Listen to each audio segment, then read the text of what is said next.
in advance of the second annual Invited Celebrity Classic, nationally televised PGA Tour Champions competition. 78 PGA Tour champions and 40 sports and entertainment stars that's taking place in Las Colinas.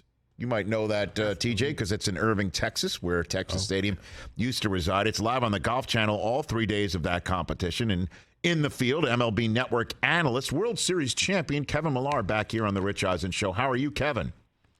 Ricky, I'm doing good, buddy. Just trying to really pray about my putting. I'm tired of the 34 to 38 putts around, so I don't know what that number is, but can you guys say a prayer right now? Lord, I apologize for Kevin's putting, and now we can continue. Does it matter? I'm seeing Romo and Greg Maddux in the field. You're toast, brother. You're just there as set dressing. Maddux, come on. Maddux, I was toast with the 85-mile-an-hour backdoor sinker, ground ball to second base, 3 straight double plays in baseball.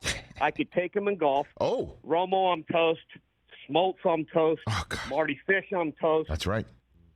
That's the guys I'm toast. I don't have 8 birdies in my bag. You're when there. Marty Fish did that in Tahoe. Kevin, you're there for entertainment, for the fans who are going to be there behind the ropes. You're the one to take selfies with. You're the one to entertain them. That's what you're there to do that. I mean, again, I don't mean to denigrate your golf game, but I mean, if you're right. If you're worried about, No, you're 34 putts versus 30 putts, forget it. Forget it. Just don't worry about it. I've been the clubhouse guy my whole life, right? I wasn't that good of a ball player, so I was just David and Manny and Schillings and Pedro's teammates. Yeah. So I'll take that role onto my golf career. Yeah, here's what it just, again, you're there to keep everyone loose and maybe drive in a run or two, pick your spots, Kevin. You know that. Full power, 2-0-3-1. Only thing I can ambush is full power. I can't go to right center. What was it like, seriously, stepping in the batter's box against Maddux? What was that like back in the day? Well, one, you got to get off the 27 inseam stirrups with the 2-in-1 stirrups, and his pants didn't go all the way down. Belt buckle was a little bit crooked.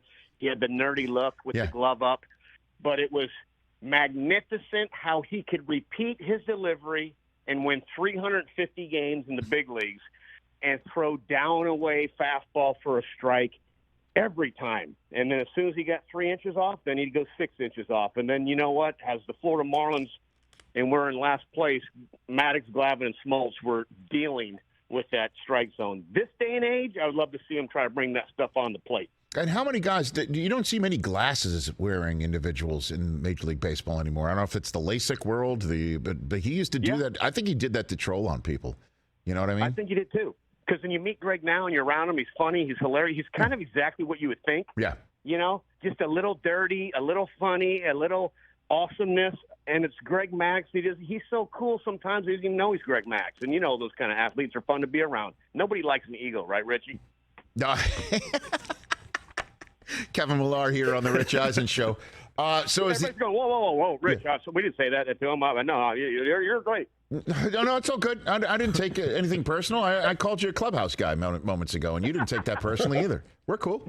We haven't spoken in a while. I get it. And you get me. We get each other. It's all good. You don't have to apologize. We're one of those guys that we just talk to each other and having not spoken to each other in a while, and we're cool. We just slip right back into it. So is it the AL East is over, right? It's done? It's finished? We're finished? Tampa Bay, they've taken it. That's 10 in a row. It's the first time since 1987. We got the Milwaukee Brewers with Rob Deere, hit 28 home runs that year, struck out probably a few times. Dale Swain, my old third base coach with the Boston Red Sox, homered in that game, Robin Yount. So it's pretty amazing. Doesn't Paul Molitor hit about 350 in 1987? Now you look at the Rays. Why don't we give them credit? Every year they win 90-plus games. They're a pain in the you-know-what. Yep. Is it because we don't have the $350 million player to kind of lift up and make him the face of baseball? Or I don't know why, but we don't give them any credit, and they are awesome. Well, Franco could be that guy maybe, I mean, or he's on a path to do that. He's got that sort of talent, one would think. I mean, the shortstop, Wander, it's entirely possible. Yeah. I don't know. They've got the pitching. And I don't know. I think it's what it is if you play in a stadium where the ground rules are associated with the different concentric circles that hang from your ceiling, and that might be it too. Could be that. Dick Vitale, the whole thing. I don't know. Blame it on Vitale. I don't know, but they'll just beat you in ways that you don't see coming. I mean, I know it said Indians. Damn it. The Guardians are like that too. They're like the kings of the bloops and blasts, and without the blasts. I don't know. I don't know what it is. It could just be that they're in a division with the Red Sox and Yankees. I don't know. Shane McCallahan. He was the starting pitcher for the All-Star game last year, right? Yeah, he goes today. Baker, I don't think he ever saw him pitch. He didn't even know who he was. That's what the Rays are about. They draft well. It goes back to David Price and Evan Longoria and James Shields. They help at the big league level. You can't miss on your first-round draft picks. And it's so funny how organizations the scouts are the most underrated aspect of fielding an organization, right? Because we have reports. Rich Eisen's got a good fastball. His curveball might be average. He throws it in 2-1 hitters count. Yes. Whatever it is, that's reports from scouts that are advanced scouts. And now the draft. Too many teams miss on that aspect of it and then just want to go out and buy free agents and buy the best players after 10 years in. And now all the teams like the Rays lose these guys to the Oakland A's and all these small market teams. But they figure out a system. And whether you like it or not, whether big league players like it or not, you don't want to see them in the postseason because why? Owners are looking around going, why are we spending $350 million a year? And I'm looking at the Rays salary at close to 75 to 100, right? So Then you're like, what are they doing? What are they doing right? And then you go, like the Red Sox, Chaim Bloom. You get anybody, Freeman from the Dodgers, anybody that's with the Rays organization, it seems like they're just a tick smarter, or we perceive that they're a tick smarter than everybody else. Kevin Millar here on the Rich Eisen Show. What do you think of the Angels' chances to finally put Ohtani in the playoffs? I mean, that World Baseball Classic showdown with Otani and Trout just reminded everybody, boy, it would be great to see these two on the same team, obviously, in the playoffs. But this is also a time where if the Angels don't get it done in the first half of the season, you'd have to start thinking a lot of teams are going to be throwing themselves at the Angels for Ohtani in advance of his free agent year. What do you got for me on that, Kevin? Yeah, I love Phil Nevin getting his first full year to be a manager. Yeah. I think he has been and paid his dues. I think he has been awesome for this club. I think the Rendon and the offense is going to hit. He's going to be back healthy, and the Trout and the Ohtani, okay, all of that. How are we going to close and get 9 outs at the end of the game? How are we going to compete against the mighty Astros, who are almost like the Dodgers in the West that have just dominated that division? Because, once again, they draft well. Jim Crane's got his finger on that team. He played baseball. He loves baseball. Dusty Baker couldn't have been any more perfect to bring in after the whole 17 stuff. And you know what? They just keep plugging away. So now the Angels, do they compete this year? Do the Rangers compete with Bochy? I love Nevin and Boch managing. They're baseball dudes. Give me the information, but at the end of the day, give me some gut feeling too. This game's about gut, not always about what's on paper. And last night, I'll give you a quick example. Padres Mets are playing.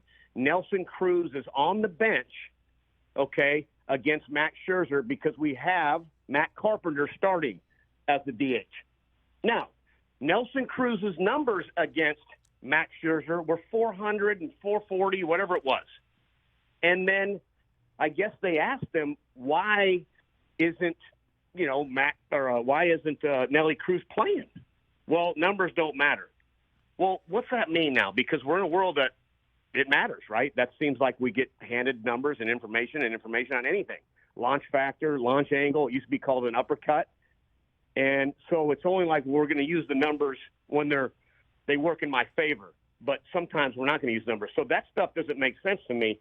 What makes sense is the Angels, I think, with Nevin and Boch and bringing back some of these old school, Buck Showalter, you got some gut feeling in this game, and I think the Angels can compete this year, especially with the Altuve injury with the Astros, even though they're a darn good team, and Framber Valdez probably the most underrated pitcher in the big leagues you don't even talk about. Best team in the NL is which one? Who'd you take? Who'd you put your Millar money on? I like the Braves.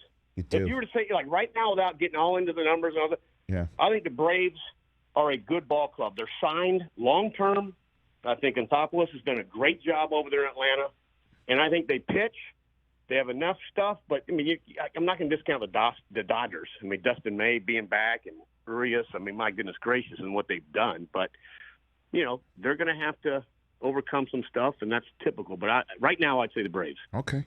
So walk me through your preparation for this golf tournament. Seriously, you're just talking about your putts. I mean, but what do you got for me, Kevin? Yeah, I'm going to tell you right now, Mike Milthorpe, who's ran these tournaments for 35-plus years. Yes. I was in Steamboat with him a couple weeks ago. I sat down, and Mike's a one handicap this day. I said, Mike, what can I do to get better? And he says, Kevin, put 20 minutes, 30 minutes 2 times a week. Make that a practice session. Yes. I never do that. We get to the golf course, Rich, right? We want to know what the bet is. Let's play some hammer. Let's play 666, where everybody's a teammate for 6 holes. You just want to play and know what the bet is. Go practice 30 minutes a day, 2 times a week. So I've been doing that.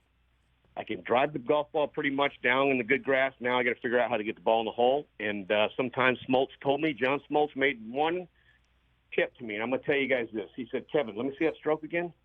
Oh, yeah, I know the problem. He grabbed my golf ball, and he goes, you need to change balls. Your balls are afraid of the dark. I said, John, that wasn't very nice. That was a little bullshit. I was about to say, Kevin, that I wouldn't trust Smoltz to give you a tip. I wouldn't trust Smoltz in a million years to give you a golf tip. He's so cutthroat. I mean, he really is. He's in Cooperstown for a reason, for many reasons. But he lost his hair at a young age, Richie, as we some of us have. And I think that since then, at 19 to 23, when he started going with the convertible flat top, which we just pull down that hair, give him strength and courage. But, yeah, it was one of the funniest lines ever. He goes, I got it. It's your balls scare the dark. They're afraid of the dark. It won't go in the hole. I get it. I totally understand it. I wouldn't trust him in a million years, brother. Las Colinas Country Club in Irving, Texas, live on the Golf Channel, April 21 through 23. Proceeds will benefit the Momentous Institute. It's a North Texas nonprofit dedicated to helping children in need, which is great.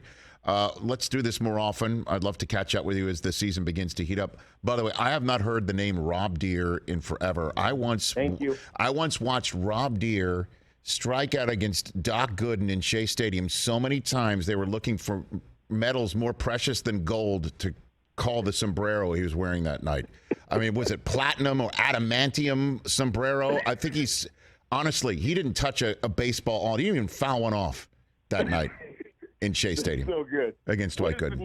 What is the 0 for 6 with 6 Ks? What hat is that? I don't know. Like, I'd have to Google precious metals. I don't know. There's gold, there's platinum, whatever the hell is next. It's what, adamantium? Isn't that what the Wolverine makes of that? His bones are made of that? Yeah, that's what it is. I don't know what it is. Vibranium is Wakanda Forever. Is Black Panther. Black Panther? That could be that. It could have been a vibranium sombrero. Yeah. I went to LA City Junior College. Now you're going over my head. I like to just no, I'm not going over your head. I'm just going pop culture. That's all I'm doing. Take care of yourself, Kevin. Really appreciate it. Rich, okay, you got it. That's Kevin Millar, right here on the Rich Eisen Show. Catch the Rich Eisen Show every single day on the Roku channel, 12 to 3 Eastern, for free.